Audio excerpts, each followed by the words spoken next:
Transformers Robots in Disguise is one of my favorite Transformers cartoons, containing likable characters, hilarious moments, and... Wait, we're not talking about the old one? No.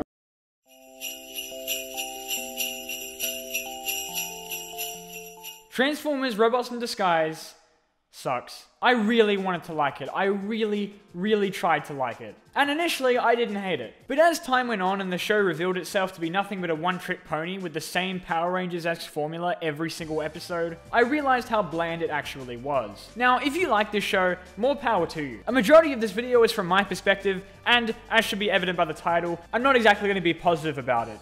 But apparently, I'm not alone in thinking this. From my understanding, the Transformers fandom collectively decided it was meh. When compared to other things I've looked at on Ruined Forever, for me, Robots in Disguise was one of the more tolerable shows. It is somewhat enjoyable, and it didn't make me want to gouge my eyes out like some other shows did. But as a show overall, I just felt there was so much wrong with it. Rid is a competent show. The show isn't broken like, say, Energon is. The animation is fine, an interesting blend of 3D and cell shading, the voice acting is good, and the story does have an actual narrative in it that it wants to tell. I'll give it that much. It's not the worst Transformers show out there, and certainly not one of the worst things I've looked at on this series. But as a whole, there is just so much I dislike about Robots in Disguise that I needed to put it on Ruin Forever. Because ruin it did. Rid has one of the coolest concepts for a Transformers show ever. I remember first hearing about it and being so excited for it. No Optimus, no Megatron. That was a first. Bumblebee and a ragtag group of Autobots stranded on Earth after being exiled by a corrupt Cybertronian government, hunting Decepticon criminals across the planet and converging in a scrapyard hidden from humanity. How could you possibly screw that up? They screwed it up. Rid's excitement factor quickly dwindles when you realize that almost every single episode is exactly the same thing.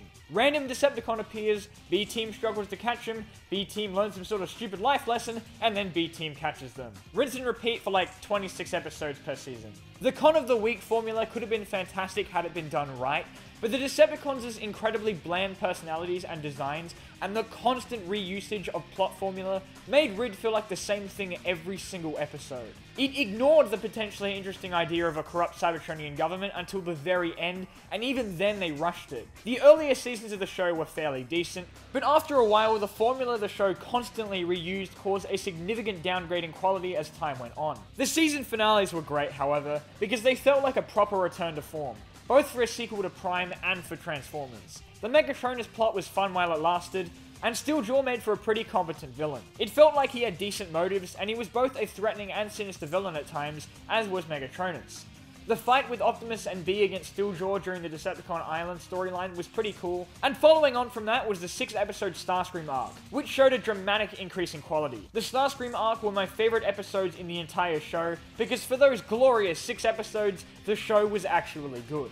But the problem that came with that was the lack of change that resulted from it. Every single time you think something's going to happen in Rid, boom, we're back to square one. Each season constantly reset the status quo, and every time a new character came along, Rid shoved them right back to Cybertron, leaving us with the same 5 paper-thin cardboard cutouts of Transformers for a majority of the show's run. The biggest status quo change is when they get kicked out of the scrapyard for a few episodes, but everything goes back to normal only episodes later. Rid is too scared to change anything, and the show suffers for it. Add in the constant filler between whatever the show classifies as plot, and Robots in Disguise becomes a chore to watch. The comedy in Rid made me groan out loud. I'm not saying Prime was absolute comedic genius, but some of the jokes in it were pretty solid. But in Rid, they adopt the random equals funny mistake, and so we get gags like this and this that really aren't funny, instead just pathetically stupid. I want everyone to be aware that this is canon.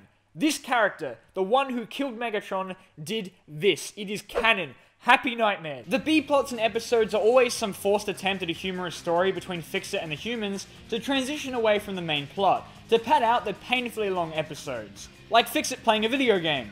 Seriously, the show is filled with constant filler, especially in the later seasons. I'm talking like Cybertron levels of filler. Look, there's even a racing episode. Various episodes take up an entire quarter of their running time, doing absolutely nothing but having the bots fool around in the scrapyard, which makes the episodes feel so dragged out. A majority of episode plots just don't have enough material to last 20 minutes. You can only give the B-Team so many minor obstacles before it becomes needless. A lot of people said that Rid would have been better as a separate entity to Prime, but if I'm being honest, a large majority of the enjoyment I got out of this series was from returning characters from Prime. Without the connection, Robots in Disguise would just be an incredibly generic and boring series with nothing making it interesting whatsoever. I've never seen a so-called action show fail so hard to be an action show. Rid is just so boring. In Prime you had epic fight scenes, exciting action and high stakes, and in Rid you have the B team running away from a missile for 20 minutes. Seriously, Robots in Disguise's biggest offense is how incredibly uninteresting everything that is going on is. The problem is the lack of stakes.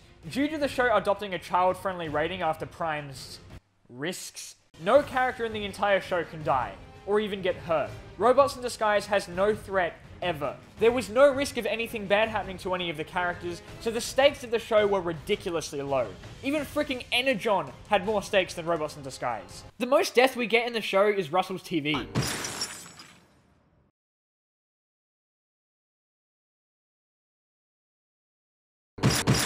There were admittedly some fight scenes that were fairly okay, but without any stakes or investment in the characters fighting, it gives the battles no weight.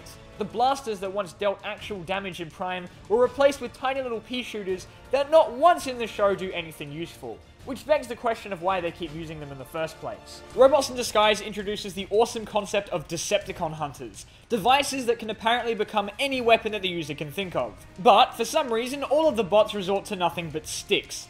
I don't... And the show trades out action scenes for the Autobots tackling the Decepticons or using traps to catch them. Remember this? Yeah, you're getting none of that in Rid. B apparently forgot how to do anything cool, so the show is reduced to him getting his afterburner whooped by every single Decepticon he comes across. But you know what would make these incredibly underwhelming scenes cool? Slow motion! Haha, no. Slow motion can assist things and make them look cooler, but when what you're slowing down isn't cool in the first place, it just looks bad. And Rid overuses the hell out of slow motion. Oh my god. And of course, stock footage. Ugh. Even the intro sucks. It sounds like someone continuously pressing a sound button over and over.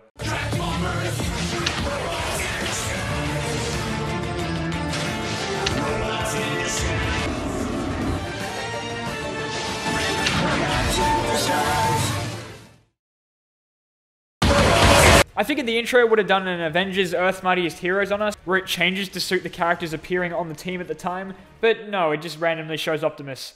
Alright, Rid, you do you. I get that it was toned down for kids, and I get that I'm not the target demographic for this show. However, when you compare Rid to other Transformers shows with this same general lightheartedness, it just looks pathetic in comparison. We rarely get any actual fights, and whenever they do, they're toned down to the point of just being pathetic. The only good action scenes in the whole series came from the season finales, which, as I previously mentioned, were a brilliant return to form that disappeared all too soon. To give you an example of how kid-friendly everything is, they barely even say scrap anymore, because heaven forbid, think of the children. Instead they say scrud, which is just, Other Transformers shows have been kid-friendly most of the time as well, most notably animated, but what made animated work so well was that we cared for the characters. We feared for what would happen to them, and the show made a notable difference between a joke and a serious situation. Hell, even Rescue Bots got its tone right better than Rid did. Robots in Disguise is completely bare bones and dumbs everything down to the point of it not being entertaining for anyone. I'm going to give you an example of an episode that actually kind of worked. Season 3's Moonbreaker saw the team, accompanied by Optimus, racing the Stunticons to the moon in search of one of Windblade's caches.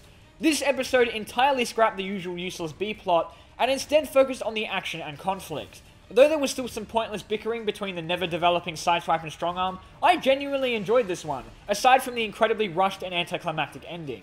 It turns out, when Rid centers on action, stakes, and gives all the characters something to do instead of just trying to be funny, it can actually work. This episode stood out amongst the rest for me as it took away from the usual boring formula of the series. Unfortunately, episodes like these are very hard to come by in Rid. One of my favorite things ever is when a show or comic or game keeps a consistent story and continuity with a story that happened prior. They're usually very small details, but they fill me with so much joy whenever I see that the writers genuinely wanted to keep details consistent. And if there's anything I can commend Robots in Disguise on, it's that for a lot of things they kept the continuity consistent. The problem is, there are a lot of things they didn't keep consistent. I recall the initial continuity headache of trying to work out how the hell these two were the same characters. One thing Robots in Disguise was good at was taking names usually attributed with great characters and applying them to terrible ones. Or in some cases the reverse, but still. Many characters from Prime return, and when they did, it was usually a treat. Soundwave's return in the episode Portals was fantastic. They kept Soundwave exactly the same as they did in Prime, made him a genuine threat, and had him defeated only by chance. I was worried Robots in Disguise would try to change his character, turn him into something he wasn't, and then severely weaken him. But they didn't, and that's the reason Portals is one of my favorite episodes of RID. But then... this is why we can't have nice things. The B team go to the old Autobot base, mention Megatron a few times, and even in one of the last episodes dropped a shit ton of references to other Autobots, both ones from Prime and new ones, which was freaking awesome, despite how quick it was. I thought they were really nice touches. References like these made Robots in Disguise feel more grounded and connected to events prior, which is incredibly hard to believe when contrasting the two shows. Let's roll to the rescue. Wait, no, somebody's already using that battle cry. Ha!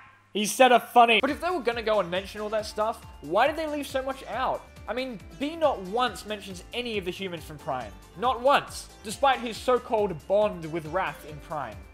Asshole. A lot of returning characters from Prime just didn't feel the same, most especially Optimus. Optimus felt so incredibly useless and shoehorned into Robots in Disguise, completely ruining his dramatic and emotional sacrifice in Prime's conclusion. I love Optimus, but I was genuinely looking forward to seeing a show without him. It took them one episode for them to bring him back. Let's be honest, there wasn't much point in Prime even being there. A majority of his earlier appearances just see him acting like a crippled old man, which I think is fair enough considering he was recently dead, but then he just disappears at the end of the season and only returns when he feels like it. Autobots, roll! The show could have gone without him.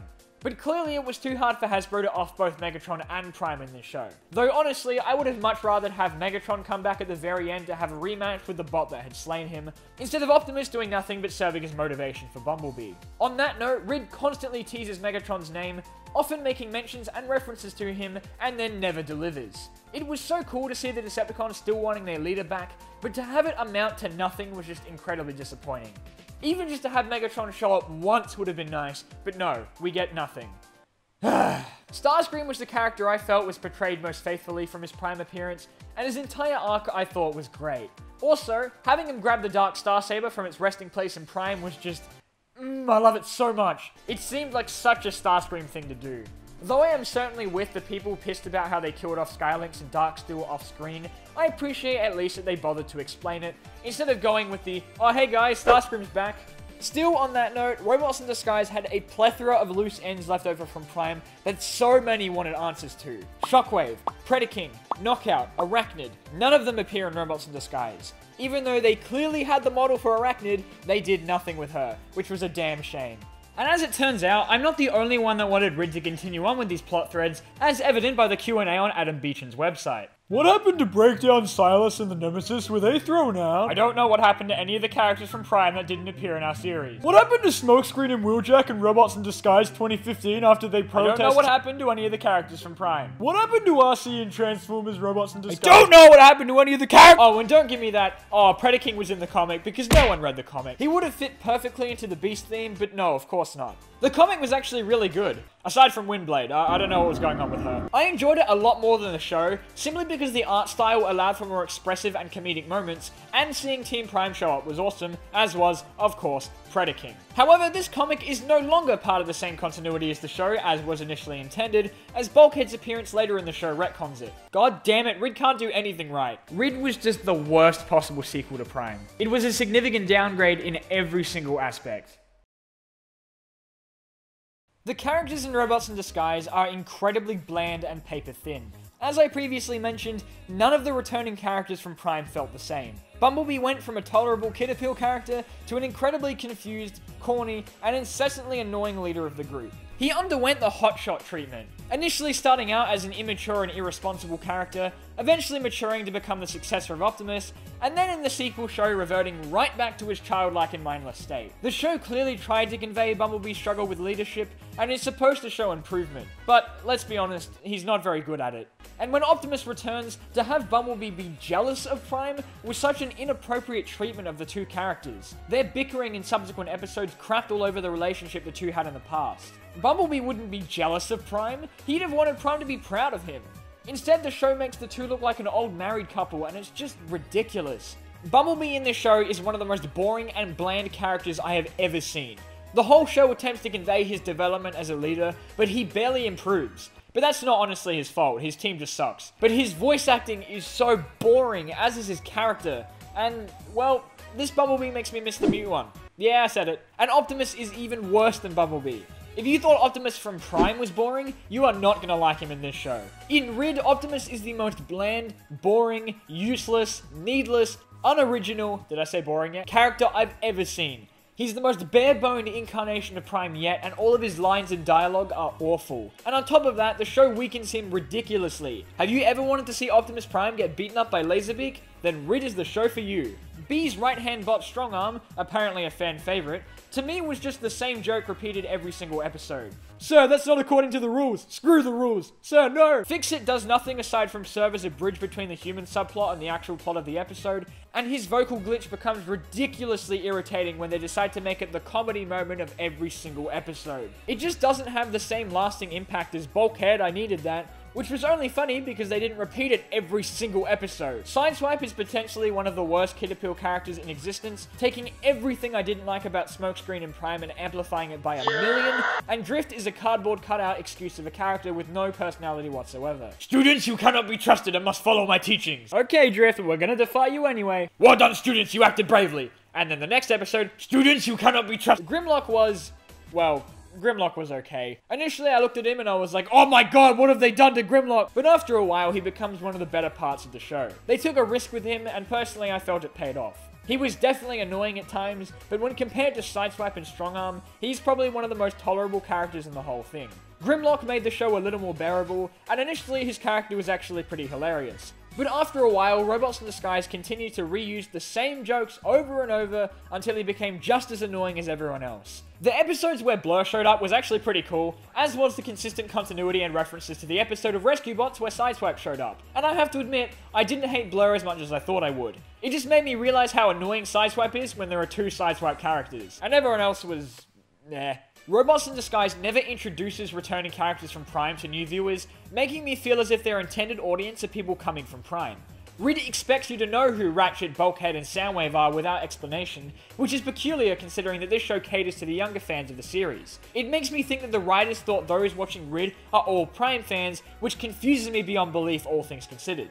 To be fair, Bulkhead's portrayal was great, but his appearance in the show had no bearing on the plot. The episode he debuted in wasn't about him. He just randomly shows up and everyone goes with it, and this remains true for the other returning Autobots. The two human protagonists in Rid are far from the worst humans we've received in a Transformers show. Denny and Russell, father and son duo, was a new dynamic when it came to Transformers. The show more often than not actually gives them something to do, but once again as time went on, they became tiresome and boring as the show refused to allow them to grow up. I found the two quite likable initially, but it was evident that they had no real purpose in the show by the end of it. I think the reason for their existence was nothing more than kid appeal and forced life lessons.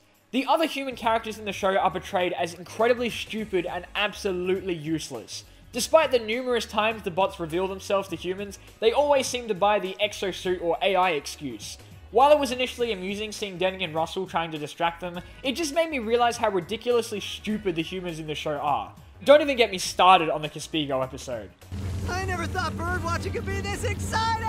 Shut up! And outside of Russell and Denny, Rid has no other supporting human cast. This girl character, Hank, what kind of name for a girl is Hank? Seems like a potential love interest for Russell, or even as just a cool side character. But no, she doesn't do anything except play football. What a waste. It also had a severe underuse of the actually interesting characters. Robots in Disguise seemed reluctant to keep a villain around for more than 3 episodes. Megatronus, Cyclonus, Soundwave, they all go down so easily. They made Soundwave's episode about Russell's freaking TV. Soundwave came out of nowhere and was dispatched just as quickly as he suddenly arrived. They built up his character through the season and then he does barely anything. They don't explain why he suddenly speaks, they don't explain his new body, and then they defeat him in the shittiest way possible. In the very same episode he was introduced in. Why would you do this? The problem with Robots in Disguise is that none of the characters develop. You could argue they go from confused kids to experienced confused kids, but each season reuses the same jokes, the same gags, the same plot, and no character ever changes, which is what makes each character feel so bland and boring. I assume this was done intentionally, to work in tandem with the Monster of the Week plot, to make the show easy for newcomers to hop onto and understand should they come across the show when flicking through channels. But this does act to the characters' detriment. Sideswipe, for example, has absolutely no redeeming qualities and never learns from his mistakes. He's a nuisance throughout the entire show and stays that way until the very end, and his bickering with Strongarm never stops. The two of them never learn to properly work together as a team and stop arguing. Hell, it even stays the same for the ending, in which the characters are exactly the same as what they were at the beginning of the show. The lessons learned by the bots only last until the end of the episode. Grimlock learns how to stay calm under pressure, Sideswipe and Strongarm manage to work together. Well, come next episode, they'll be right back to their original selves with no lessons learned. It's tiring when a show like this forces positive messages down your throat only to disregard it themselves. The designs bother me as well. I remember my first thought when looking at Bumblebee was how small his head was. And this thought did not go away for me during the entire show. Seriously, look at it, it's tiny. And the necks, oh my god, the necks. Still, props for Starscream and I guess to an extent Soundwave. A brilliant combination of their G1 selves and the Prime incarnations. Their designs look great, and they actually make me want to buy the toys. There were only two characters in this show I genuinely liked. One of those was Steeljaw, who I absolutely loved. God, was Steeljaw cool. The only issue with him, his motive was incredibly simplistic and nonsensical, and he doesn't have enough of a reason to be in the show. Robots in Disguise initially treats him as the main villain, only to shove him into the sidelines when he's defeated, and then bringing him back whenever the writers ran out of new Decepticon ideas. He was a very intriguing character that Rid never properly fleshed out, and he too never develops as the show progresses. The other character I loved was Windblade, who is so far the best incarnation of Windblade I've seen. Don't get me wrong, the IDW Windblade is great, but in Rid she felt like a much stronger and badass character, and I love the idea that she did the B-Team's job better than they did. Her relationship with Strongarm and Sideswipe was cool, even though it went nowhere. Sadly, much like Steeljaw, she went heavily underused in the series. Now, carrying on from how crappy the characters are, we must look at the Decepticons. In Prime, the Decepticon cast was relatively small, but each one was distinct and unique, with their own personalities, thoughts, feelings, and motives, and it was what made them so lovable and interesting. In Robots in Disguise, the show forced a Villain of the Week theme, with each episode introducing a new Decepticon with a made-up species for the bots to fight and capture. This quickly became repetitive, and so much so that they ran out of character models and personalities to use. So after a while, you get the same Decepticon designs with a different color, and because their personalities are so bland, you can't even tell the difference between them. However, in the Starscream arc of the show, the entire group of scavengers is comprised of repaints. This repetitive model usage becomes blatant and tiresome after a while, and while I can't necessarily blame the creators due to the demand from Hasbro on their back, it does result in Rid having some of the most forgettable Decepticons of all time. I dare you to try and tell me what this guy's name is. Or this guy. Seriously. And what the shit is this thing? Rid poses the concept that subspecies of Cybertronian wildlife are commonplace on Cybertron, and that a large majority of Megatron's Decepticon army were a bunch of noisy and obnoxious animal cons running around and screaming, and I find that both unbelievable and hilarious. What the f- None of the cons are interesting.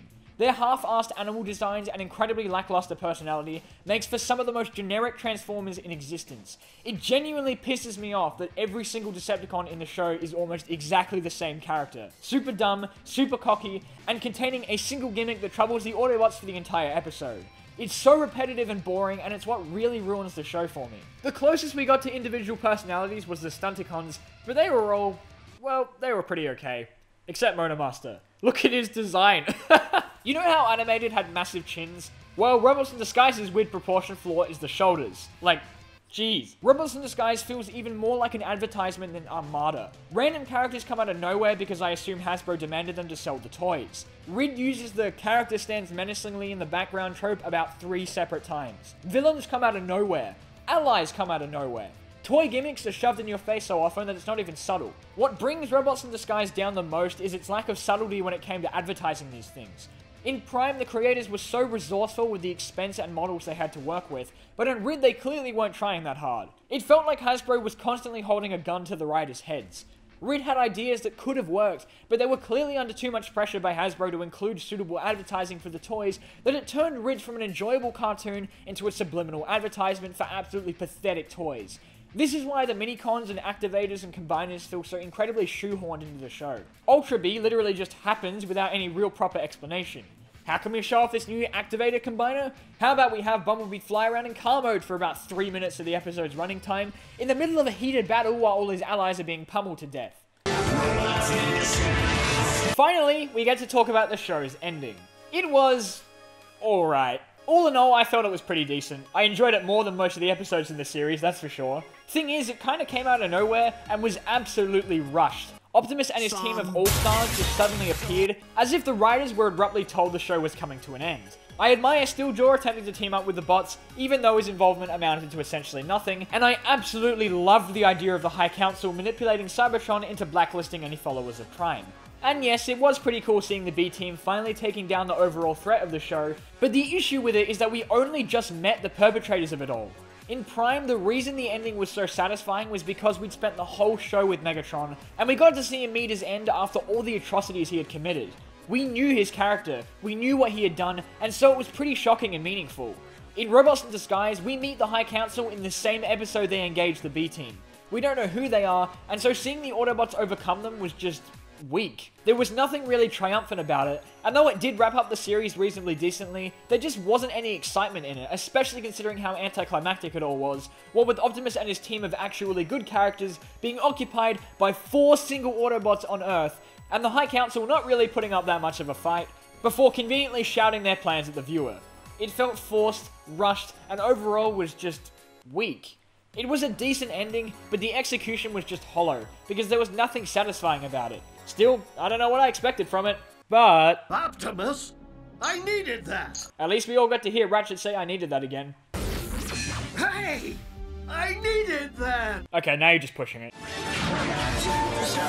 This is what happens when you try to do a Transformers show without Megatron. There's quite a bit to like about Robots in Disguise. As I said, it's a competent show. There's nothing objectively wrong with it. It's just an incredibly generic experience. The show disappointed me beyond belief. I don't understand how we can go from this to this.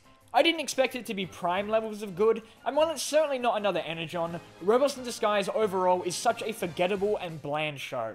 Let's hope what we get next is an improvement. Oh, god damn it. I don't hate Robots in Disguise because it isn't Prime.